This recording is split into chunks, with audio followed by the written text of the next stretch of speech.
ಮಿತ್ರರೇ ನಮಸ್ಕಾರ. ಮಿತ್ರರೇ, ಸಿದ್ದರಾಮಯ್ಯನವರ ಮೂಡಾ ಕೇಸ್ನಲ್ಲಿ ಏನೇನು ಡೆವಲಪ್ಮೆಂಟ್ ಆಗ್ತಾ ಇದೆ ಅಂತ ನೀವೆಲ್ಲ ನೋಡ್ತಾ ಇದ್ದೀರಿ. ಸಿದ್ದರಾಮಯ್ಯನವರಿಗೆ ಈ ಕೇಸ್ ತುಂಬ ಟೈಟ್ ಆಗುವಂತಹ ಎಲ್ಲ ಸಾಧ್ಯತೆಗಳಿದೆ, ಅವರು ರಾಜೀನಾಮೆ ಕೊಡುವಂತಹ ಸಾಧ್ಯತೆಗಳೂ ಇದೆ ಅಂಥೇಳಿ ಚರ್ಚೆ ನಡೀತಾ ಇದೆ. ಯಾಕೆಂದರೆ ಅಷ್ಟು ಸುಲಭಕ್ಕೆ ಇದರಿಂದ ಹೊರಗೆ ಬರೋದಕ್ಕಂತೂ ಸಾಧ್ಯ ಇಲ್ಲ.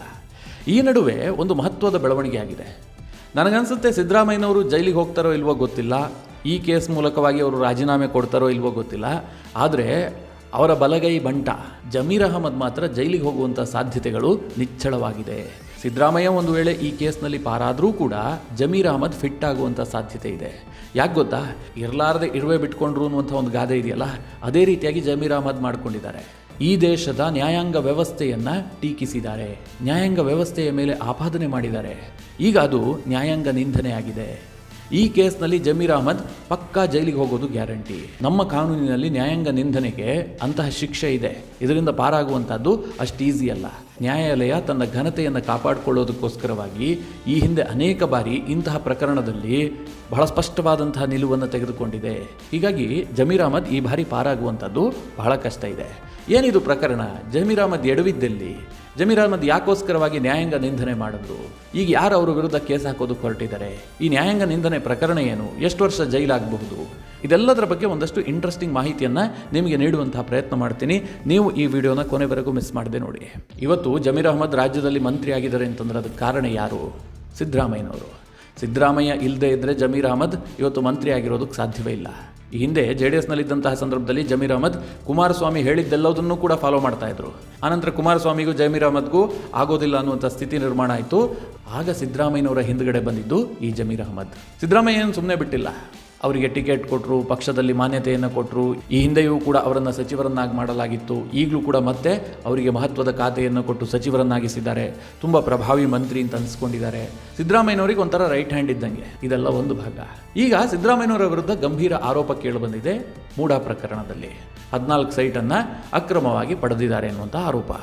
ಈ ವಿಚಾರ ಎರಡೆರಡು ಕೋರ್ಟ್ನಲ್ಲಿ ವಿಚಾರಣೆ ನಡೆದಿದೆ. ಮೊದಲನೇದಾಗಿ ಜನಪ್ರತಿನಿಧಿಗಳ ನ್ಯಾಯಾಲಯದಲ್ಲಿ ಅಲ್ಲಿ ವಿಚಾರಣೆ ನಡೆದು ಅದು ಕೂಡ ತೀರ್ಪು ಬಂದಿದೆ. ಅದಕ್ಕಿಂತ ಮೊದಲು ಹೈಕೋರ್ಟ್ನಲ್ಲಿ ಕೂಡ ಇದು ವಿಚಾರಣೆಗೊಳಪಟ್ಟಿದೆ. ಹೈಕೋರ್ಟ್ ಬಹಳ ಸ್ಪಷ್ಟವಾದಂತಹ ಆದೇಶ ಮಾಡಿದೆ. ಇಲ್ಲಿ ಸಿದ್ದರಾಮಯ್ಯನವರ ಪಾತ್ರ ಇರೋದು ಮೇಲ್ನೋಟಕ್ಕೆ ಕಾಣ್ತಾ ಇದೆ, ಪರೋಕ್ಷವಾಗಿ ಅಧಿಕಾರದ ಬಳಕೆ ಆಗಿರುವಂಥ ಅನುಮಾನ ಸೃಷ್ಟಿಯಾಗ್ತಾ ಇದೆ, ಹೀಗಾಗಿ ತನಿಖೆಯ ಅವಶ್ಯಕತೆ ಇದೆ, ಹೀಗಂತ ಹೈಕೋರ್ಟ್ ತೀರ್ಪನ್ನು ಕೊಟ್ಟಿದೆ. ರಾಜ್ಯಪಾಲರು ಏನೂ ತಪ್ಪು ಮಾಡಿಲ್ಲ, ರಾಜ್ಯಪಾಲರು ತನ್ನ ವಿವೇಚನೆಯನ್ನು ಬಳಸಿ ಪ್ರಾಸಿಕ್ಯೂಷನ್ಗೆ ಅನುಮತಿ ಕೊಟ್ಟಿದ್ದಾರೆ ಅಂತ ಹೇಳಿ ಹೈಕೋರ್ಟ್ ಹೇಳಿದೆ. ಈ ತೀರ್ಪು ಬಂದ ಬಳಿಕ ಕಾಂಗ್ರೆಸ್ ವಲಯದಲ್ಲಿ ಸಾಕಷ್ಟು ಕೋಲಾಹಲ ಸೃಷ್ಟಿಯಾಗಿದೆ. ಅದರಲ್ಲೂ ಮುಖ್ಯವಾಗಿ ಈ ಸಿದ್ದರಾಮಯ್ಯ ಬಕೆಟ್ ಹಿಡಿತಿದ್ರಲ್ಲ, ಇವರೆಲ್ಲರಿಗೂ ತಡೆದುಕೊಳ್ಳಲಾರದಂತಹ ಸಂಕಷ್ಟ. ಯಾಕೆಂದ್ರೆ ಸಿದ್ದರಾಮಯ್ಯನವರು ಕುರ್ಚಿ ಎಲ್ಲಿ ಹೋಗ್ಬಿಡುತ್ತೋ, ಸಿದ್ದರಾಮಯ್ಯನವ್ರ ಕುರ್ಚಿ ಹೋದ್ರೆ ಇವ್ರ ಕುರ್ಚಿನೂ ಹೋಗುತ್ತೆ. ಇವರೇನು ಅಂಟ್ಕೊಂಡು ಕೂರೋದಕ್ಕೆ ಸಾಧ್ಯವಾ? ಇವರು ಕೂಡ ರಾಜೀನಾಮೆ ಕೊಟ್ಟು ಮನೆಗೆ ಹೋಗುವಂಥ ಸನ್ನಿವೇಶ ಬರುತ್ತೆ. ಇದು ಸಿದ್ದರಾಮಯ್ಯನವರ ಚೇಲಾಗಳಿಗೆ ಎಲ್ಲರಿಗೂ ಗೊತ್ತು. ಜಮೀರ್ ಅಹಮದ್ ಕೂಡ ಸಿದ್ದರಾಮಯ್ಯನ ನಂಬಿಕೊಂಡೇ ರಾಜಕಾರಣ ಮಾಡುವಂಥವ್ರು. ಈಗ ಸಿದ್ದರಾಮಯ್ಯನವರ ವಿರುದ್ಧ ಇಂಥ ತೀರ್ಪು ಬಂತು ಅನ್ನುವಂಥ ಆತಂಕದಲ್ಲಿ ಜಮೀರ್ ಅಹಮದ್ ನ್ಯಾಯಾಂಗದ ಬಗ್ಗೆ ಪ್ರಶ್ನೆ ಎತ್ತಿದ್ದಾರೆ. ಅವ್ರು ಹೇಳಿದ್ದೇನು, ಈ ತೀರ್ಪನ್ನು ನಾನು ಒಪ್ಕೊಳ್ಳೋದಿಲ್ಲ, ನನಗಿದರಲ್ಲಿ ಬೇಸರ ಇದೆ, ಇದೆಲ್ಲ ರಾಜಕೀಯ ಪ್ರೇರಿತ ಅಂತ ನನಗೆ ಅನ್ನಿಸ್ತಾ ಇದೆ. ಅದಕ್ಕೆ ಮುಂದುವರೆದು ಹೇಳ್ತಾರೆ, ಹೈಕೋರ್ಟ್ ತೀರ್ಪು ರಾಜಕೀಯದ ತೀರ್ಪು. ಮಿತ್ರರೇ, ಎಂತಹ ಗಂಭೀರವಾದ ಸ್ಟೇಟ್ಮೆಂಟು. ಯೋಚನೆ ಮಾಡಿ, ಹೈಕೋರ್ಟ್ ಏನು ತೀರ್ಪು ಕೊಟ್ಟಿದೆ, ಇದು ಹೈಕೋರ್ಟ್ ತೀರ್ಪಲ್ಲ, ರಾಜಕೀಯದ ತೀರ್ಪು. ಅಂದರೆ ನ್ಯಾಯಾಧೀಶರು ಪೂರ್ವಾಗ್ರಹ ಪೀಡಿತರಾಗಿ ಈ ತೀರ್ಪನ್ನು ಕೊಟ್ಟಿದ್ದಾರೆ ಎನ್ನುವ ಅರ್ಥ ಬರುವ ಹಾಗೆ ಜಮೀರ್ ಅಹಮದ್ ಮಾತನಾಡಿದ್ದಾರೆ. ಜಮೀರ್ ಅಹಮದ್ ಯಾರು? ಈ ರಾಜ್ಯದ ಒಬ್ಬ ಮಂತ್ರಿ. ರಾಜ್ಯದ ಮಂತ್ರಿ ಅಂತಂದರೆ ಅದೊಂದು ಸಂವಿಧಾನಾತ್ಮಕ ಹುದ್ದೆ, ಯಾರೋ ಬೀದಿಯಲ್ಲಿ ಹೋಗುವಂಥ ವ್ಯಕ್ತಿ ಅಲ್ಲ. ನಾವು ನೀವು ಮಾತನಾಡಿದ್ರೂ ಕೂಡ ಕಂಟೆಂಪ್ಟ್ ಆಫ್ ಕೋರ್ಟನ್ನು ಎದುರಿಸಬೇಕಾಗತ್ತೆ. ಅದರಲ್ಲೂ ಒಬ್ಬ ಮಂತ್ರಿಯಾಗಿದ್ದುಕೊಂಡು ನ್ಯಾಯಾಂಗದ ಬಗ್ಗೆ ಇಷ್ಟು ಕೀಳು ಮಟ್ಟದ ಹೇಳಿಕೆಯನ್ನು ಕೊಟ್ಟರೆ, ನ್ಯಾಯಾಂಗಕ್ಕೆ ಅಗೌರವ ಕೊಡುವಂಥ ಹೇಳಿಕೆಯನ್ನು ಕೊಟ್ಟರೆ ಎಂತಹ ಸನ್ನಿವೇಶ ನಿರ್ಮಾಣ ಆಗಬಹುದು ಅಂತ ಯೋಚನೆ ಮಾಡಿ. ಜಮೀರ್ ಅಹಮದ್ ಹೈಕೋರ್ಟ್ ತೀರ್ಪನ್ನು ರಾಜಕೀಯ ತೀರ್ಪು ಅಂತ ಹೇಳಿಕೆ ಕೊಟ್ಟ ಕ್ಷಣದಿಂದಲೂ ಕೂಡ ಬಹಳಷ್ಟು ವಿರೋಧ ವ್ಯಕ್ತವಾಗ್ತಾ ಇದೆ. ಆದರೆ ಈಗ ಈ ಪ್ರಕರಣವನ್ನು TJ ಅಬ್ರಹಾಂ ಅಂದರೆ CM ಮೂಡಾ ಕೇಸ್ನಲ್ಲಿ ಒಬ್ಬ ದೂರುದಾರರಿದ್ದಾರಲ್ಲ, ಅವರು ಕಂಟೆಂಪ್ಟ್ ಆಫ್ ಕೋರ್ಟನ್ನು ದಾಖಲಿಸೋದಕ್ಕೆ ನಿರ್ಧಾರ ಮಾಡಿದ್ದಾರೆ. ನ್ಯಾಯಾಂಗ ನಿಂದನೆ ಕೇಸನ್ನು ದಾಖಲಿಸೋದಕ್ಕೆ ತೀರ್ಮಾನ ಮಾಡಿದ್ದಾರೆ. ಇವತ್ತು ಇಲ್ಲ ನಾಳೆ ಜಮೀರ್ ಅಹಮದ್ ವಿರುದ್ಧ ಈ ಕೇಸ್ ದಾಖಲಾಗುತ್ತೆ. ಮಿತ್ರರೇ, ಜಮೀರ್ ಅಹಮದ್ ವಿರುದ್ಧ ಈ ಕೇಸ್ ದಾಖಲಾಗಿದ್ದೆ ಆದರೆ ಇದು ತುಂಬ ಸಂಕಷ್ಟವನ್ನು ತರುತ್ತೆ. ಯಾಕೆಂದರೆ ನ್ಯಾಯಾಂಗ ಈ ವಿಚಾರದಲ್ಲಿ ಸುಮ್ಮನೆ ಇರೋದಿಲ್ಲ, ಅವರು ಈ ವಿಚಾರದಲ್ಲಿ ರಾಜಿ ಆಗೋದೇ ಇಲ್ಲ. ಈ ಹಿಂದೆ ಅನೇಕ ಪ್ರಕರಣಗಳನ್ನು ನಾವು ನೋಡಿದ್ದೀವಿ. ಕೆಲವೊಮ್ಮೆ ನ್ಯಾಯಾಂಗ ಇಂಥ ವಿಚಾರಗಳನ್ನು ತುಂಬ ಗಂಭೀರವಾಗಿ ಪರಿಗಣಿಸುತ್ತೆ. ಯಾಕೆಂತಂದರೆ ಈ ದೇಶದಲ್ಲಿ ಈ ಎಲ್ಲ ವ್ಯವಸ್ಥೆ, ಇಡೀ ಸಂವಿಧಾನ ನಿಂತ್ಕೊಂಡಿರಬೇಕು ಅಂತಂದರೆ ಅದರಲ್ಲಿ ನ್ಯಾಯಾಂಗದ ಪಾತ್ರ ತುಂಬ ಮುಖ್ಯ ಆಗುತ್ತೆ. ನೀವು ಶಾಸಕಾಂಗದಲ್ಲಿ ಆಗಾಗ ಅತ್ತ ಇತ್ತ ಆಗ್ತಾ ಇರಬಹುದು, ಕಾರ್ಯಾಂಗದಲ್ಲಿ ಸಾಕಷ್ಟು ವ್ಯತ್ಯಾಸ ಆಗುತ್ತೆ. ಆದರೆ ನ್ಯಾಯಾಂಗದಲ್ಲಿ ವ್ಯತ್ಯಾಸ ಆಯಿತು, ಜನ ನ್ಯಾಯಾಂಗದ ಬಗ್ಗೆ ಮಾತನಾಡೋದಕ್ಕೆ ಶುರು ಮಾಡಿದ್ರು ಅಂತಂದರೆ ನಮ್ಮ ಸಂವಿಧಾನಕ್ಕೆ ಉಳಿವೇ ಇಲ್ಲ. ಇವತ್ತು ನಾವೆಲ್ಲ ಇಷ್ಟು ನಿರ್ಭೀತವಾಗಿ ನಿರ್ಭಯವಾಗಿ ಬದುಕ್ತಾ ಇದ್ದೀವಿ, ನಮ್ಮ ಸ್ವತಂತ್ರ ಇದೆ ಅಂತಂದ್ರೆ ಅದಕ್ಕೇನು ಕಾರಣ? ನ್ಯಾಯಾಂಗ ಕಾರಣ. ಸರ್ಕಾರ ಬಿಡ್ರಿ, ಇವತ್ತು ಬರುತ್ತೆ ನಾಳೆ ಹೋಗುತ್ತೆ. ಈ ಸರ್ಕಾರ ಬಂದಾಗ ಇವ್ರದ್ದೇ ಒಂದು ತತ್ವ ಇರುತ್ತೆ, ಇನ್ನೊಂದು ಸರ್ಕಾರ ಬಂದಾಗ ಬೇರೆ ತತ್ವ ಇರುತ್ತೆ. ಅವರವರ ಮನಸ್ಸಿಗೆ ಬಂದಂತೆ ಆಡಳಿತ ಮಾಡ್ತಾರೆ, ಅವ್ರ ಮನಸ್ಸಿಗೆ ಬಂದವ್ರನ್ನ ಓಲೈಸ್ತಾರೆ. ಇದೆಲ್ಲ ನಡೆಯುವಂಥದ್ದೇ. ಆದರೆ ಇದೆಲ್ಲೋದನ್ನು ಸರಿದಾರಿಯಲ್ಲಿಟ್ಟಿರುವಂಥದ್ದು, ತಪ್ಪಿದಾಗ ಚಾಟಿ ಏಟು ಕೊಡುವಂಥದ್ದು ನ್ಯಾಯಾಂಗ ವ್ಯವಸ್ಥೆ. ಈ ಸಂವಿಧಾನ ಅತ್ತ ಇತ್ತ ಆಗದಂತೆ ನೋಡ್ಕೊಳ್ತಾ ಇರುವಂಥದ್ದೇ ನಮ್ಮ ನ್ಯಾಯಾಂಗ ವ್ಯವಸ್ಥೆ. ಹೀಗಾಗಿ ಈ ನ್ಯಾಯಾಂಗವನ್ನು ಪ್ರಶ್ನಿಸುವಂತಹ ಅಧಿಕಾರವನ್ನು ಯಾರಿಗೂ ಕೊಟ್ಟಿಲ್ಲ. ಅದು ಪ್ರಧಾನಿಗೂ ಇಲ್ಲ, ಮುಖ್ಯಮಂತ್ರಿಗೂ ಇಲ್ಲ, ಮಂತ್ರಿಗೂ ಇಲ್ಲ, ಸಾಮಾನ್ಯ ಜನರಿಗೂ ಇಲ್ಲ, ಅಂಬಾನಿ ಅದಾನಿಗೂ ಇಲ್ಲ. ನ್ಯಾಯಾಂಗ ಒಂದು ತೀರ್ಪು ಕೊಡ್ತು ಅಂತಂದರೆ ಅದೇ ಅಂತಿಮ. ನೀವು ಅದನ್ನು ಪ್ರಶ್ನಿಸಿ ಮೇಲ್ಮನವಿ ಸಲ್ಲಿಸಬಹುದು ಅವಕಾಶ ಇದ್ದರೆ. ಈಗ ಹೈಕೋರ್ಟ್ ತೀರ್ಪು ಕೊಡ್ತಪ್ಪ, ನನಗೆ ಸಮಾಧಾನ ಆಗಿಲ್ಲ, ಇಲ್ಲೇನೋ ಲೋಪ ಆಗಿದೆ ಅಂತ ಅನಿಸುತ್ತೆ, ಅದನ್ನು ಸಾರ್ವಜನಿಕವಾಗಿ ಚರ್ಚೆ ಮಾಡದೆ ನಾನು ಹೈಕೋರ್ಟ್ನಿಂದ ಸುಪ್ರೀಂ ಕೋರ್ಟ್ಗೆ ಹೋಗ್ಬೋದು, ಸುಪ್ರೀಂ ಕೋರ್ಟ್ನಲ್ಲಿ ಮೇಲ್ಮನವಿ ಸಲ್ಲಿಸಬಹುದು, ನನಗೆ ಇಂತಿಂತಹ ಅನ್ಯಾಯ ಆಗಿದೆ, ಹೈಕೋರ್ಟ್ ತೀರ್ಪು ನಮಗೆ ಸಮಂಜಸ ಇಲ್ಲ ಅಂತ. ಸುಪ್ರೀಂ ಕೋರ್ಟ್ನಲ್ಲಿ ವಿಚಾರಣೆ ಆಗುತ್ತೆ, ಸುಪ್ರೀಂ ಕೋರ್ಟ್ ಕೂಡ ತೀರ್ಪು ಕೊಡುತ್ತೆ. ಅದಾಗದೇ ಇದ್ದರೆ ಡಿವಿಷನಲ್ ಬೆಂಚಿಗೆ ಹೋಗ್ಬೋದು, ಸಾಂವಿಧಾನಿಕ ಪೀಠದವರೆಗೂ ಕೂಡ ಹೋಗಬಹುದು. ನಿಮಗೆಲ್ಲದಕ್ಕೂ ಅವಕಾಶ ಇದೆ. ಹಾಗಂದ ಮಾತ್ರಕ್ಕೆ ನೀವು ನ್ಯಾಯಾಂಗ ಕೊಟ್ಟಂತಹ ತೀರ್ಪನ್ನು ಸಾರ್ವಜನಿಕವಾಗಿ ಚರ್ಚೆ ಮಾಡುವಂತಿಲ್ಲ. ಇನ್ನೂ ಒಂದು ಗಮನಿಸಬೇಕಾದ ಅಂಶ, ನೀವು ಯಾವುದಾದ್ರೂ ಒಂದು ನ್ಯಾಯಾಂಗ ಕೊಟ್ಟಂತಹ ತೀರ್ಪಿನ ಬಗ್ಗೆ ಮಾತಾಡುವ ಹಾಗಿಲ್ವಾ ಕೇಳಿದ್ರೆ ಮಾತಾಡಬಹುದು. ಈ ತೀರ್ಪಿನಲ್ಲಿ ಇಂತಹ ಲೋಪಗಳಾಗಿದೆ, ನಾವು ಇಂತಹ ವಾದವನ್ನು ಮಂಡಿಸಿದ್ವಿ, ಇಂತಹ ವಿಚಾರದಲ್ಲಿ ಇಂತಹ ಲೋಪ ಆಗಿದೆ, ನೀವು ವಿಮರ್ಶೆ ಮಾಡಬಹುದು. ವಿಮರ್ಶೆ ಮಾಡೋದಕ್ಕೆ ನಿಮಗೆ ಕಂಪ್ಲೀಟ್ ಆದಂತಹ ಅಧಿಕಾರ ಇದೆ. ಆದರೆ ನ್ಯಾಯಾಂಗ ವ್ಯವಸ್ಥೆಯನ್ನೇ ಪ್ರಶ್ನಿಸೋದಕ್ಕೆ ನಿಮಗೆ ಅಧಿಕಾರ ಇಲ್ಲ. ಉದಾಹರಣೆಗೆ ಹೇಳ್ತೀನಿ ಕೇಳಿ. ಈಗ CM ವಿಚಾರದಲ್ಲಿ ಹೈಕೋರ್ಟ್ ತೀರ್ಪು ಕೊಡ್ತಪ್ಪ. ತೀರ್ಪು ಕೊಟ್ಟಂತಹ ಸಂದರ್ಭದಲ್ಲಿ ನ್ಯಾಯಮೂರ್ತಿಗಳು ಏನು ಮಾಡಿದ್ರು? ಅವರೊಂದು ವಾಕ್ಯವನ್ನು ಮೆನ್ಷನ್ ಮಾಡಿದ್ರು, ಇಲ್ಲಿ ಸಿದ್ದರಾಮಯ್ಯನವರ ಪತ್ನಿಗೆ ಲಾಭ ಆಗಿದೆ, ಹೀಗಾಗಿ ಪರೋಕ್ಷವಾಗಿ ಅಧಿಕಾರ ಬಳಕೆಯ ಅನುಮಾನ ಸೃಷ್ಟಿಯಾಗಿದೆ, ಈ ಕಾರಣದಿಂದಾಗಿ ಅನ್ಡೌಟೆಡ್ಲಿ ಇದನ್ನು ವಿಚಾರಣೆಗೊಳಪಡಿಸಬೇಕು. ಅಂದರೆ ನಿಸ್ಸಂದೇಹವಾಗಿ ಈ ಬಗ್ಗೆ ವಿಚಾರಣೆ ಆಗಬೇಕು ಅಂತ ನ್ಯಾಯಾಧೀಶರು ಆದೇಶ ಮಾಡ್ತಾರೆ. ಇದಕ್ಕೆ ಕೆಲವರು ಆಕ್ಷೇಪ ವ್ಯಕ್ತಪಡಿಸಿದ್ರು, ಕಾನೂನು ತಜ್ಞರೇ ಆಕ್ಷೇಪ ವ್ಯಕ್ತಪಡಿಸಿದ್ರು. ಯಾಕೆ ಅಂತಂದರೆ ರಾಜ್ಯ ಹೈಕೋರ್ಟ್ ಮುಂದೆ ಯಾವ ವಿಚಾರ ಇತ್ತು? ಸಿದ್ದರಾಮಯ್ಯನವರು ಏನು ಅರ್ಜಿ ಹಾಕಿದ್ರು? ರಾಜ್ಯಪಾಲರು ಅನುಮತಿ ಕೊಟ್ಟಿದ್ದು ತಪ್ಪು, ಪ್ರಾಸಿಕ್ಯೂಷನ್ಗೆ ರಾಜ್ಯಪಾಲರಿಗೆ ಅನುಮತಿ ಕೊಡೋದಕ್ಕೆ ಅಧಿಕಾರ ಇಲ್ಲ, ಇಲ್ಲಿ ತಪ್ಪಾಗಿದೆ, ಇದನ್ನು ಪರಿಶೀಲಿಸಿ, ಇಲ್ಲಿ ನ್ಯಾಯ ಕೊಡಿಸಿ ಅಂತೇಳಿ ಸಿದ್ದರಾಮಯ್ಯನವರು ಅರ್ಜಿ ಹಾಕಿದ್ದು. ಆದರೆ ನ್ಯಾಯಾಧೀಶರು ಏನು ತೀರ್ಪು ಕೊಟ್ಟರು? ಇಲ್ಲಿ ತನಿಖೆ ಆಗಬೇಕು ಅಂತ ತೀರ್ಪು ಕೊಟ್ಟರು. ಕೆಳ ಹಂತದ ನ್ಯಾಯಾಲಯದಲ್ಲಿ ಈ ವಿಚಾರಣೆಗಿತ್ತು, ಅಲ್ಲಿ ತೀರ್ಪು ಕೊಡೋದು ಬಾಕಿ ಇತ್ತು. ಆ ಸಂದರ್ಭದಲ್ಲಿ ಹೈಕೋರ್ಟ್ ಈ ತೀರ್ಪು ಕೊಟ್ಟು ಬಿಡುತ್ತಲ್ಲ, ಇದು ತಪ್ಪಲ್ವಾ ಅಂತ ಕೆಲವರು ಪ್ರಶ್ನೆ ಮಾಡಿದ್ರು. ಅದಕ್ಕೂ ಕೂಡ ಕಾನೂನು ತಜ್ಞರು ಏನು ಹೇಳಿದ್ರು?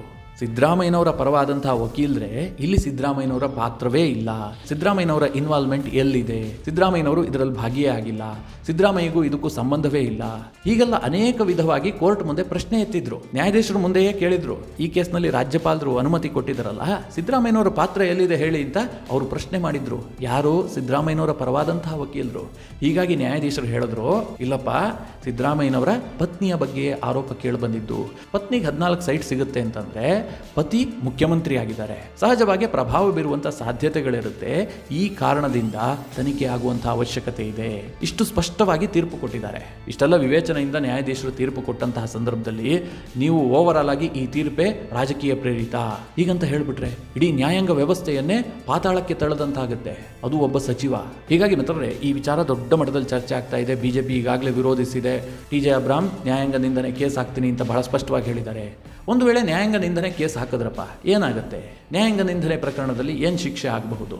ಸದ್ಯ ಮಿತ್ರರೇ, ನಮ್ಮ ಕಾನೂನಿನ ಪ್ರಕಾರ ನ್ಯಾಯಾಂಗ ನಿಂದನೆ 2 ಥರ ಇರುತ್ತೆ. ಒಂದು ಕ್ರಿಮಿನಲ್ ನ್ಯಾಯಾಂಗ ನಿಂದನೆ, ಅಂದರೆ ಉದ್ದೇಶಪೂರ್ವಕವಾಗಿ ನ್ಯಾಯಾಲಯದ ತೀರ್ಪನ್ನು ನಿಂದನೆ ಮಾಡುವಂಥದ್ದು, ನ್ಯಾಯಾಲಯದ ತೀರ್ಪಿನ ಬಗ್ಗೆ ಅಸಭ್ಯವಾಗಿ ಹೇಳಿಕೆ ಕೊಡುವಂಥದ್ದು, ಇದನ್ನು ಕ್ರಿಮಿನಲ್ ನ್ಯಾಯಾಂಗ ನಿಂದನೆ ಅಂತ ಪರಿಗಣಿಸಲಾಗುತ್ತೆ. ಜಮೀರ್ ಅಹಮದ್ ಮಾಡಿದ್ದು ಕೂಡ ಇದೆ. ಇನ್ನೊಂದು, ಸಾಮಾನ್ಯವಾಗಿ ನ್ಯಾಯಾಂಗ ನಿಂದನೆ ಆಗ್ತಾ ಇರ್ತವೆ, ನ್ಯಾಯಾಲಯಕ್ಕೆ ಹಾಗನ್ಸುತ್ತೆ. ಅದು ಯಾವ ಪ್ರಕರಣಗಳು ಅಂತಂದರೆ, ಈಗ ಕೋರ್ಟ್ ಸರ್ಕಾರಕ್ಕೊಂದು ಆದೇಶ ಮಾಡಿರುತ್ತೆ, ಅಥವಾ DC-ಗೊಂದು ಆದೇಶ ಮಾಡಿರುತ್ತೆ, ಇನ್ಯಾವುದೋ ಸರ್ಕಾರಿ ಅಧಿಕಾರಿಗೆ ಒಂದು ಆದೇಶ ಮಾಡಿರುತ್ತೆ, ಇಂತಿಷ್ಟು ದಿನದ ಒಳಗಾಗಿ ಇಂಥ ಕೆಲಸ ಆಗಬೇಕು, ನೀವು ಇದನ್ನು ಮಾಡಬೇಕು ಅಂತ. ಸಪೋಸ್ ಕೆಲ ಸಂದರ್ಭಗಳಲ್ಲಿ ಅದನ್ನು ಮಾಡೋದಕ್ಕೆ ಸಾಧ್ಯ ಆಗೋದಿಲ್ಲ. ಆಗ ಕೋರ್ಟ್ಗೆ ಸಿಟ್ಟು ಬಂದು, ಅಂದರೆ ನ್ಯಾಯಾಧೀಶರಿಗೆ ಕೆಲವೊಮ್ಮೆ ಸಿಟ್ಟು ಬಂದು ಅಲ್ಲಿ ನ್ಯಾಯಾಂಗ ನಿಂದನೆ ಕೇಸ್ ಹಾಕ್ಬಿಟ್ಟು ವಿಚಾರಣೆಗೊಳಪಡಿಸುವಂಥ ಸಾಧ್ಯತೆಗಳಿರುತ್ತೆ. ಇಂತಹ ಕೇಸ್ಗಳಲ್ಲಿ ದಂಡ ಹಾಕ್ತಾರೆ. ಆದರೆ ಇಂತಹ ಕ್ರಿಮಿನಲ್ ನ್ಯಾಯಾಂಗ ನಿಂದನೆ ಕೇಸ್ನಲ್ಲಿ ಕೇವಲ ದಂಡವನ್ನು ಮಾತ್ರ ವಿಧಿಸೋದಿಲ್ಲ, 6 ತಿಂಗಳ ಕಾಲ ಶಿಕ್ಷೆಯನ್ನು ವಿಧಿಸೋದಕ್ಕೂ ಕೂಡ ಅವಕಾಶ ಇದೆ. 6 ತಿಂಗಳ ಕಾಲ ಜೈಲು ಶಿಕ್ಷೆ ಆಗುತ್ತೆ. ಈಗ ಜಮೀರ್ ಅಹಮದ್ ಕೇಸ್ ಏನಾದರೂ ಪ್ರೂವ್ ಆಗಿದ್ದೆ ಆದರೆ, ಇದನ್ನು ನ್ಯಾಯಾಂಗ ನಿಂದನೆ ಅಂತ ಕೋರ್ಟ್ ಪರಿಗಣಿಸಿದ್ದೆ ಆದರೆ, ಜಮೀರ್ ಅಹಮದ್ 6 ತಿಂಗಳು ಜೈಲು ಶಿಕ್ಷೆ ಅನುಭವಿಸಬೇಕು. ಅದಕ್ಕೆ ಕಾನೂನಲ್ಲಿ ಅವಕಾಶ ಇದೆ. ಅದಕ್ಕಾಗಿ ಮಿತ್ರರೇ, ನಾವು ಏನು ಮಾತನಾಡ್ತಾ ಇದ್ದೀವಿ, ಯಾರ ಬಗ್ಗೆ ಮಾತನಾಡ್ತಾ ಇದ್ದೀವಿ, ಈ ದೇಶದ ಕಾನೂನೇನು, ಇದೆಲ್ಲ ತಿಳ್ಕೊಂಡಿರಬೇಕು. ನಾವೇನೋ ಜನಬಲ ಇದೆ, ಹಣ ಬಲ ಇದೆ ಅಂತೇಳಿ ಮಂತ್ರಿ ಆಗಿಬಿಟ್ಟು ಹಾಗಲ್ಲ. ಇಲ್ಲ ನಮಗೆ ಗೊತ್ತಿಲ್ವಾ, ಆ ವಿಚಾರದಲ್ಲಿ ಮಾತನಾಡಬಾರ್ದು. ಯಾಕೆ ಜಮೀರ್ ಅಹಮದ್ ಹೀಗೆ ಮಾತನಾಡ್ತಾ ಇದ್ದಾರೆ ಕೇಳಿದ್ರೆ ಅದಕ್ಕೊಂದು ಕಾರಣ ಇದೆ. ಅವರು ಹತಾಶರಾಗಿದ್ದಾರೆ. ಜಮೀರ್ ಅಹಮದ್ಗೆ ಮಂತ್ರಿಗಿರಿ ಹೋಗುವಂತಹ ಭಯ ಕಾಡ್ತಾ ಇದೆ. ಅದು ಯಾಕೆ ಗೊತ್ತಾ? ಸಿದ್ದರಾಮಯ್ಯನವರು ಈ ಕೇಸ್ನಲ್ಲಿ ಬಹುತೇಕ ಫಿಟ್ ಆಗ್ತಾರೆ.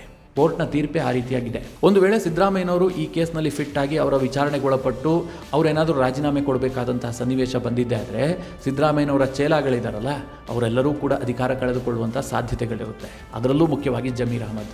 ಯಾಕೆ ಗೊತ್ತಾ? ಈ ಜಮೀರ್ ಅಹಮದ್ಗೂ DK ಶಿವಕುಮಾರ್ಗೂ ಎಣ್ಣೆ ಸೀಗೆಕಾಯಿ ಆಗ ಬರೋದೇ ಇಲ್ಲ. ಈ ಹಿಂದೆ DK ಶಿವಕುಮಾರ್ ಮುಖ್ಯಮಂತ್ರಿ ಅಭ್ಯರ್ಥಿಯ, ಸಿದ್ದರಾಮಯ್ಯನವರು ಮುಖ್ಯಮಂತ್ರಿ ಅಭ್ಯರ್ಥಿಯ ಅಂತ ಚರ್ಚೆ ನಡೀತಾ ಇತ್ತು. ಜಮೀರ್ ಅಹಮದ್ ಪದೇ ಪದೇ ಸಿದ್ದರಾಮಯ್ಯ ಮುಖ್ಯಮಂತ್ರಿ ಅಭ್ಯರ್ಥಿ, ಸಿದ್ದರಾಮಯ್ಯನವರ ನೇತೃತ್ವದಲ್ಲಿ ಚುನಾವಣೆ ಅಂತ ಹೇಳ್ತಾ ಇದ್ರು. ಆಗ KPCC ಅಧ್ಯಕ್ಷರಾಗಿದ್ದು ಇದೇ DK ಶಿವಕುಮಾರ್. ಇದನ್ನು DK ಶಿವಕುಮಾರ್ ಮತ್ತು ಅವರ ಬಳಗ ಏನಿತ್ತು ಅವರು ಇಷ್ಟಪಟ್ಟಿಲ್ಲ. ಜಮೀರ್ ಅಹಮದ್ ಮೇಲೆ ಈಗಲೂ ಕೂಡ ಸೇಡಿದೆ. ಇನ್ನೊಂದು ಇಂಟ್ರೆಸ್ಟಿಂಗ್ ವಿಚಾರ ಹೇಳ್ತೀನಿ, ಇದು ಕಾಂಗ್ರೆಸ್ನ ಆಂತರಿಕ ವಿಚಾರ.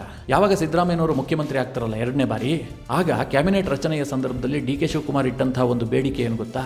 ಯಾವ ಕಾರಣಕ್ಕೂ ಕೂಡ ಜಮೀರ್ ಅಹಮದ್ ನಿಮ್ಮ ಮಂತ್ರಿಮಂಡಲವನ್ನು ಸೇರ್ಕೊಳ್ಳುವಂತಿಲ್ಲ, ಇದು ನನ್ನ ಬೇಡಿಕೆ ಅಂತ ಹೇಳಿ DK ಶಿವಕುಮಾರ್ ಹೇಳ್ತಾರೆ. ಆದರೆ ಸಿದ್ದರಾಮಯ್ಯನವರು ಪಟ್ಟು ಹಿಡಿದು ಅವರಿಗೆ ಮಂತ್ರಿಗಿರಿ ಕೊಟ್ಟಿದ್ದಾರೆ. ಇಲ್ಲ, ಜಮೀರ್ ಅಹಮದ್ ಕೊಡದೇ ಇದ್ರೆ ತೊಂದರೆ ಆಗುತ್ತೆ, ಅವರನ್ನ ಬೆಂಬಲಿಸುವಂತಹ ದೊಡ್ಡ ವರ್ಗ ಇದೆ, ಹೀಗಾಗಿ ಅವರಿಗೆ ಮಂತ್ರಿ ಮಾಡಲೇಬೇಕು ಅಂತ ಹೇಳಿ ಸಿದ್ದರಾಮಯ್ಯನವರು ಪಟ್ಟು ಹಿಡಿದು ಮಂತ್ರಿ ಮಾಡಿದ್ದು. ಈಗ ಮಿತ್ರರೇ, ಸಿದ್ದರಾಮಯ್ಯನವರು ರಾಜೀನಾಮೆ ಕೊಟ್ಟು DK ಶಿವಕುಮಾರ್ ಮುಖ್ಯಮಂತ್ರಿ ಆಗಿದ್ದೆ ಆದರೆ ಜಮೀರ್ ಅಹಮದ್ನ ತನ್ನ ಕ್ಯಾಬಿನೆಟ್ಗೆ ಸೇರಿಸ್ಕೊಳ್ತಾರಾ? ಇಮಿಡಿಯೇಟ್ ಆಗಿ ಕಿಕ್ಔಟ್ ಮಾಡ್ತಾರೆ. ಈ ಭಯ ಜಮೀರ್ ಅಹಮದ್ಗೆ ಕಾಡ್ತಾ ಇದೆ. ಸಿದ್ದರಾಮಯ್ಯ ರಾಜೀನಾಮೆ ಕೊಟ್ಟರು ಅಂತಂದರೆ ನನ್ನ ಮಂತ್ರಿಗಿರಿ ಕೂಡ ಹೋಗುತ್ತೆ. ಈಗೇನಾದರೂ ಮಾಡಿ ಸಿದ್ದರಾಮಯ್ಯನವ್ರನ್ನ ಉಳಿಸ್ಕೊಳ್ಬೇಕಲ್ಲ, ಆ ಹತಾಶೆಯಲ್ಲೇ ನ್ಯಾಯಾಂಗದ ಬಗ್ಗೆಯೂ ಕೂಡ ಇಂತಹ ಅವಹೇಳನಕಾರಿ ಹೇಳಿಕೆಯನ್ನು ಕೊಟ್ಟಿರುವಂಥದ್ದು. ಇನ್ನೊಂದನ್ನು ಗಮನಿಸಿ, ಈ ತೀರ್ಪು ಎಷ್ಟು ಚೆನ್ನಾಗಿ ಬಂದಿದೆ ಅಂತ. ನೀವು ಪೂರ್ವಾಗ್ರಹ ಪೀಡಿತರಾಗಿ ಯೋಚನೆ ಮಾಡಿಬಿಡಿ. ನನಗೆ ಸಿದ್ದರಾಮಯ್ಯನೂ ಒಂದೇ, ಯಡಿಯೂರಪ್ಪನೂ ಒಂದೇ, ಕುಮಾರಸ್ವಾಮಿನೂ ಒಂದೇ, ಎಲ್ಲರೂ ಒಂದೇ ಅಪ್ಪ, ಈ ಕೇಸನ್ನು ಮಾತ್ರ ನಾನು ನೋಡ್ತಾ ಇದ್ದೀನಿ ಅಂತ ನೀವು ಸುಮ್ಮನೆ ಪರಿಶೀಲನೆ ಮಾಡಿ. ಎಷ್ಟು ಸ್ಪಷ್ಟವಾಗಿ ಕೋರ್ಟ್ ತೀರ್ಪು ಕೊಟ್ಟಿದೆ. ಅದು ಅಲ್ಲದೆ ಕೇಸ್ ನಡೆದ ರೀತಿಯನ್ನು ನೋಡಿ. ನ್ಯಾಯಮೂರ್ತಿ ನಾಗಪ್ರಸನ್ನ ಅವರು ಪ್ರತಿಯೊಬ್ಬರಿಗೂ ಕೂಡ ಅವಕಾಶ ಕೊಟ್ಟಿದ್ದಾರೆ. ದೂರುದಾರರಿಗೂ ಅಷ್ಟೇ ಅವಕಾಶ ಕೊಟ್ಟಿದ್ದಾರೆ. ಸಿದ್ದರಾಮಯ್ಯನವರ ಪರವಾಗಿ ವಾದ ಮಾಡುವವರಿಗೂ ಕೂಡ ಅಷ್ಟೇ ಅವಕಾಶ ಕೊಟ್ಟಿದ್ದಾರೆ. ಅವರು ಹೇಳಿದಂತಹ ಪ್ರತಿ ವಾಕ್ಯವನ್ನು ಕೂಡ ಕೇಳಿಸ್ಕೊಂಡಿದ್ದಾರೆ. ಪ್ರತಿ ಪಾಯಿಂಟನ್ನು ಕೂಡ ನೋಟ್ ಮಾಡ್ಕೊಂಡಿದ್ದಾರೆ. ಪ್ರತಿ ಪ್ರಶ್ನೆಗೂ ಉತ್ತರ ಕೊಟ್ಟಿದ್ದಾರೆ. 197 ಪುಟದ ಜಡ್ಮೆಂಟನ್ನು ಕೊಟ್ಟಿದ್ದಾರೆ. ಅಲ್ಲಿ ಅಭಿಷೇಕ್ ಮನು ಸಿಂಘ್ವಿ ಕೇಳದಂತಹ ಪ್ರತಿ ಪ್ರಶ್ನೆಗೂ ಉತ್ತರ ಇದೆ. ಯಾಕೆ ಸಿದ್ದರಾಮಯ್ಯನವರ ವಿರುದ್ಧ ವಿಚಾರಣೆ ಆಗಬೇಕು? ರಾಜ್ಯಪಾಲರ ಆದೇಶ ತಪ್ಪಾಗಿಲ್ಲ ಯಾಕೆ? ರಾಜ್ಯಪಾಲರು ಕೆಲವೊಮ್ಮೆ ತನ್ನ ವಿವೇಚನಾ ಅಧಿಕಾರವನ್ನು ಬಳಸಬಹುದು. ಎಂತಹ ಸಂದರ್ಭದಲ್ಲಿ? ಅದನ್ನೆಲ್ಲ ನ್ಯಾಯಾಧೀಶರು ಬಹಳ ಸ್ಪಷ್ಟವಾಗಿ ಗೆರೆ ಎಳೆದಂತೆ ತೀರ್ಪು ಕೊಟ್ಟಿದ್ದಾರೆ. ಇಲ್ಲಿ ನ್ಯಾಯಮೂರ್ತಿ ನಾಗಪ್ರಸನ್ನ ಅವರಿಗೆ ಬಹಳ ಸ್ಪಷ್ಟವಾಗಿ ಗೊತ್ತಿದೆ, ಈ ಕೇಸ್ ನಾಳೆ ಸುಪ್ರೀಂ ಕೋರ್ಟ್ಗೂ ಕೂಡ ಹೋಗಬಹುದು. ಆ ಸಂದರ್ಭದಲ್ಲಿ ಸುಪ್ರೀಂ ಕೋರ್ಟ್ ಯಾವ ರೀತಿಯಾಗಿ ಪರಾಮರ್ಶೆ ಮಾಡಬಹುದು, ಇದನ್ನೆಲ್ಲ ಅವರು ಗಮನದಲ್ಲಿಟ್ಟುಕೊಂಡೇ ಈ ಜಡ್ಜ್ಮೆಂಟನ್ನು ಕೊಟ್ಟಿದ್ದಾರೆ. ಸುಮ್ಮನೆ ಮನಸ್ಸಿಗೆ ಬಂದಂತೆ ಜಡ್ಜ್ಮೆಂಟ್ ಬರೆದಿಲ್ಲ. ಒಂದು ವೇಳೆ ಮಿತ್ರರೇ ಸುಪ್ರೀಂ ಕೋರ್ಟ್ಗೆ ಈ ಕೇಸ್ ಹೋಗಿ ಅಲ್ಲೂ ಕೂಡ ಈ ತೀರ್ಪನ್ನು ಎತ್ತಿ ಹಿಡಿದಿದ್ದೆ ಆದರೆ ಇದೊಂದು ಲ್ಯಾಂಡ್ ಮಾರ್ಕ್ ಜಡ್ಜ್ಮೆಂಟ್ ಆಗುತ್ತೆ. ಮುಂದೆ ಹಲವಾರು ಕಾಲ ಇದನ್ನು ಉಲ್ಲೇಖ ಮಾಡ್ತಾ ಇರ್ತಾರೆ. ಅಂದರೆ ಬೇರೆ ಬೇರೆ ಕಡೆ ಇದನ್ನು ಉಲ್ಲೇಖಿಸಿದಂತಹ ಸಂದರ್ಭದಲ್ಲಿ, ಉದಾಹರಣೆಗೆ ನಾಳೆ ಮಹಾರಾಷ್ಟ್ರದಲ್ಲಿ ಇಂತಹ ಕೇಸ್ ಬರುತ್ತೆ, ಆಗ ಅಲ್ಲೂ ಕೂಡ ಇದು ಉಲ್ಲೇಖ ಆಗುತ್ತೆ. ಕರ್ನಾಟಕದ ಇಂತಹ ಜಡ್ಜ್ ಇಂತಹ ಕೇಸ್ನಲ್ಲಿ ಈ ರೀತಿಯಾಗಿ ತೀರ್ಪು ಕೊಟ್ಟಿದ್ರು, ಈ ರೀತಿಯ ಅಭಿಪ್ರಾಯಗಳನ್ನು ವ್ಯಕ್ತಪಡಿಸಿದ್ರು, ಅಲ್ಲಿ ಉಲ್ಲೇಖ ಮಾಡ್ತಾರೆ. ಅಂತಹದ್ದನ್ನು ಲ್ಯಾಂಡ್ ಮಾರ್ಕ್ ಜಡ್ಜ್ಮೆಂಟ್ ಅಂತ ಕರೆಯಲಾಗುತ್ತೆ. ಅಷ್ಟು ಒಂದು ಮಹತ್ವವಾದಂತಹ ತೀರ್ಪನ್ನು ಕೊಟ್ಟಿದ್ದಾರೆ. ಆದರೆ ಜಮೀರ್ ಅಹಮದ್ಗೆ ಏನು ಅನ್ನಿಸ್ತಾ ಇದೆ, ಇದು ರಾಜಕೀಯ ಪ್ರೇರಿತ ತೀರ್ಪು ಅಂತ. ಮಿತ್ರರೇ, ಈಗ ರಾಹುಲ್ ಗಾಂಧಿ ಎಲ್ಲಿದ್ದಾರೆ? ಈ ಪ್ರಶ್ನೆಯನ್ನು ಪ್ರತಿಯೊಬ್ಬರು ಕೇಳಬೇಕು. ಯಾಕೆ ಗೊತ್ತಾ? ಈ ರಾಹುಲ್ ಗಾಂಧಿ ಸಂವಿಧಾನದ ಪುಸ್ತಕವನ್ನು ಇಟ್ಕೊಂಡು ಓಡಾಡ್ತಾ ಇದ್ರಲ್ಲ, ಈ ಜಮೀರ್ ಅಹಮದ್ ಪ್ರಶ್ನೆ ಕೇಳಿದ್ದು ಸಂವಿಧಾನದ ವಿರುದ್ಧ ಅಲ್ವಾ? ನಮ್ಮ ದೇಶದ ನ್ಯಾಯಾಂಗ ವ್ಯವಸ್ಥೆಯನ್ನೇ ಅವರು ಪ್ರಶ್ನೆ ಮಾಡಿದ್ದಾರೆ. ಅದು ಸಂವಿಧಾನದ ದ್ರೋಹ ಅಲ್ವಾ? ಈಗ ಕೋರ್ಟ್ ಏನಾದರೂ ರಾಜ್ಯಪಾಲರು ಪ್ರಾಸಿಕ್ಯೂಷನ್ಗೆ ಅನುಮತಿ ಕೊಟ್ಟಿದ್ದು ತಪ್ಪು, ಅದನ್ನು ನಾವು ರದ್ದು ಮಾಡ್ತಾ ಇದ್ದೀವಿ ಅಂತ ತೀರ್ಪು ಕೊಟ್ಟಿದ್ದೆ ಆದರೆ ಇವರೆಲ್ಲ ಏನು ಹೇಳ್ತಾ ಇದ್ರು? ಇದು ನಮ್ಮ ನ್ಯಾಯಾಂಗ ವ್ಯವಸ್ಥೆ, ನಮಗೆ ನ್ಯಾಯಾಂಗ ವ್ಯವಸ್ಥೆಯ ಮೇಲೆ ಭರವಸೆ ಇದೆ, ನಾವು ಸತ್ಯ ಹರಿಶ್ಚಂದ್ರರು, ಸಂವಿಧಾನ ನಮ್ಮನ್ನು ರಕ್ಷಿಸಿದೆ. ಇವರು ಪುಂಖಾನುಪುಂಖವಾಗಿ ಭಾಷಣ ಬಿಗಿತಾ ಇರಲಿಲ್ವಾ? ನ್ಯಾಯಾಂಗ ವ್ಯವಸ್ಥೆಯನ್ನು ತಲೆ ಮೇಲೆ ಇಟ್ಕೊಂಡು ಕೊಂಡಾಡ್ತಾ ಇರಲಿಲ್ವಾ? ಈಗ ಅದೇ ನ್ಯಾಯಾಂಗ ವ್ಯವಸ್ಥೆ ಪರಾಮರ್ಶಿಸಿ ವಿಚಾರಣೆ ಆಗಲಿ ಅಂತ ಹೇಳಿದೆ. ಅದನ್ನು ಒಪ್ಕೊಳ್ಳೋದಕ್ಕೆ ಇವ್ರು ಯಾರೂ ರೆಡಿ ಇಲ್ಲ. ಈ ತೀರ್ಪು ಇವರಿಗೆ ರಾಜಕೀಯ ಪ್ರೇರಿತ ಅಂತ ಅನಿಸುತ್ತೆ. ಹೀಗಾಗಿ ಮಿತ್ರರೇ, ಜಮೀರ್ ಅಹಮದ್ ಈಗ ಕಾನೂನಿನ ಕುಣಿಕೆಯಲ್ಲಿ ಅವರು ಬಂದಿಯಾಗುವಂಥದ್ದು ಬಹಳ ಸ್ಪಷ್ಟವಾಗಿದೆ. ಈ ಇಡೀ ಪ್ರಕರಣದಲ್ಲಿ ನಿಮಗೇನು ಅನಿಸುತ್ತೆ? ಜಮೀರ್ ಅಹಮದ್ ವಿರುದ್ಧ ನ್ಯಾಯಾಂಗ ನಿಂದನೆ ಕೇಸನ್ನು ಹಾಕಿ ಅವರನ್ನು ವಿಚಾರಣೆಗೆ ಒಳಪಡಿಸಬೇಕಾ ಬೇಡವಾ? ಅವರಿಗೆ ಶಿಕ್ಷೆ ಆಗಬೇಕಾ ಬೇಡವಾ? ನಿಮ್ಮ ಅನಿಸಿಕೆ ಅಭಿಪ್ರಾಯವನ್ನು ಕಮೆಂಟ್ ಮಾಡುವ ಮೂಲಕ ನಮಗೆ ತಿಳಿಸಿ. ಹಾಗೆ ನಿಮಗೆ ಈ ವಿಡಿಯೋ ಇಷ್ಟವಾದರೆ ಲೈಕ್ ಮಾಡಿ. ಜೊತೆಗೆ ನೀವಿನ್ನೂ ನಿಮ್ಮ ನೆಚ್ಚಿನ ಸಂಸ್ಕಾರ ಸೌರಭ ಯೂಟ್ಯೂಬ್ ಚಾನಲ್ನ ಸಬ್ಸ್ಕ್ರೈಬ್ ಮಾಡಿಲ್ಲ ಅಂತಾದರೆ ಈ ಕೂಡಲೇ ಸಬ್ಸ್ಕ್ರೈಬ್ ಮಾಡಿ. ಮುಂದಿನ ಎಲ್ಲ ಅಪ್ಡೇಟ್ಗಳ ನೋಟಿಫಿಕೇಷನ್ಗಾಗಿ ಬೆಲ್ ಐಕಾನ್ ಒತ್ತಿ.